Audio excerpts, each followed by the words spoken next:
ভাবুন তো, যদি একটা দেশের স্কুলই একের পর এক হারিয়ে যায়, তাহলে সেই দেশের ভবিষ্যৎ কোথায় যাবে? বিভিন্ন রিপোর্ট অনুযায়ী গত কয়েক বছরে 70,000-এরও বেশি স্কুল হয় বন্ধ হয়ে গেছে, নয়তো মার্জ হয়ে গেছে। কিন্তু প্রশ্ন হলো, এর জন্য দায়ী কে? সরকার, না শিক্ষক, না অভিভাবক, নাকি আমরা সবাই? একটা জাতির সবচেয়ে বড় সম্পদ রাস্তা, ব্রিজ বা বিল্ডিং নয়, একটা জাতির সবচেয়ে বড় সম্পদ হলো তার শিক্ষা। সরকারি স্কুলে অনেক শিক্ষকেরই মাসিক বেতন 50,000 বা তার থেকেও বেশি। অন্যদিকে অনেক বেসরকারি স্কুলে শিক্ষকরা 10 থেকে 15,000 টাকা বেতনও নিষ্ঠার সঙ্গে পড়াচ্ছেন। তবু কেন এত অভিভাবক সরকারি স্কুল ছেড়ে বেসরকারি স্কুলে বেছে নিচ্ছেন?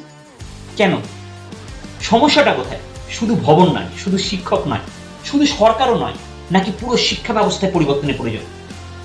আজ পৃথিবী বদলে গেছে, এআই এসেছে, রোবোটিক্স এসেছে, ডিজিটাল স্কিল, সমস্যা সমাধান, কমিউনিকেশন, এইসব এখন ভবিষ্যতের চাবিকাঠি।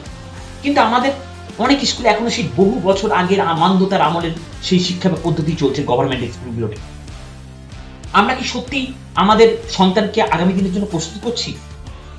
চীন, জাপান, ফ্রান্স, তারা শিক্ষা ব্যবস্থাকে সময়ের সঙ্গে বদলেছে, তবে আমরা কেন পারবো না? সরকারকে প্রশ্ন করা মানে আমার মনে হয় না যে দেশের বিরুদ্ধে যাওয়া। গণতন্ত্রে প্রশ্ন করা একজন সচেতন নাগরিকের অধিকার। আমার বিশ্বাস, যে সরকারি ক্ষমতায় থাকুক, আধুনিক শিক্ষা ব্যবস্থাকে সর্বোচ্চ অগ্রাধিকার দেওয়া উচিত।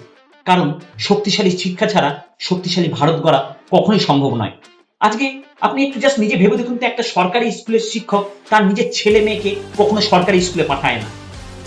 কারণ সেই সরকারি স্কুলের টিচাররা জানে যে সেই সরকারি স্কুল কতটা বাজে, কতটা জীর্ণ দশা, কতটা রুগ্ন, কতটা কঙ্কালসার অবস্থা। আজকে যত মানে সরকারি সার্ভেন্ট যারা আছে, গভর্নমেন্ট সার্ভিস করে, তারা তাদের ছেলে মেয়েদেরকে কখনো গভর্নমেন্ট স্কুলে পড়ায় না। আজকে এমএলএ বলুন, এমপি বলুন, প্রধান বলুন, বা যে কোনো পদে যারা আছে, তারা কখনো তাদের ছেলে মেয়েদেরকে সরকারি স্কুলে পড়ায় না। কারণ তারা জানে যে সরকারি পরিষেবাটা তারা প্রদান করে সেটা কতটা বাজে, কতটা জঘন্য। তো আমার মনে হয় এটার জন্য আমাদেরকে একটা দেখা দরকার, এটাকে আমাদেরকে হাইলাইট করা দরকার। আমরা চাইলে যে কোনো পরিবর্তন করতে পারি। আমরা দেখেছি যে জেনজি কিভাবে আজকে একটা রিভলিউশন এনেছে, যার জন্য মোদি কিন্তু যথেষ্ট ইনিশিয়েটিভ নিয়েছে, এবং আমি সত্যি সত্যি তার জন্য প্রাউড যে অ্যাটলিস্ট কিছু প্রতিশ্রুতি কারেন্ট গভর্নমেন্ট নিয়েছে। কিন্তু আমাদেরকে বলতে হবে, কারণ আমরা যদি না বলি তাহলে এরকমই থেকে যাবে, কোনো পরিবর্তন হবে না। তো যাই হোক, সবশেষে যেটা বলি, আপনার মতে কে দায়ী এর জন্য? আজকে রুলিং গভর্নমেন্ট, শিক্ষক, না অভিভাবক, নাকি পুরো সিস্টেম? কমেন্টে আপনার মতামত লিখুন, যুক্তি দিয়ে আলোচনা করি, কারণ শিক্ষা নিয়ে কথা বলা মানে দেশের ভবিষ্যৎ নিয়ে কথা বলা।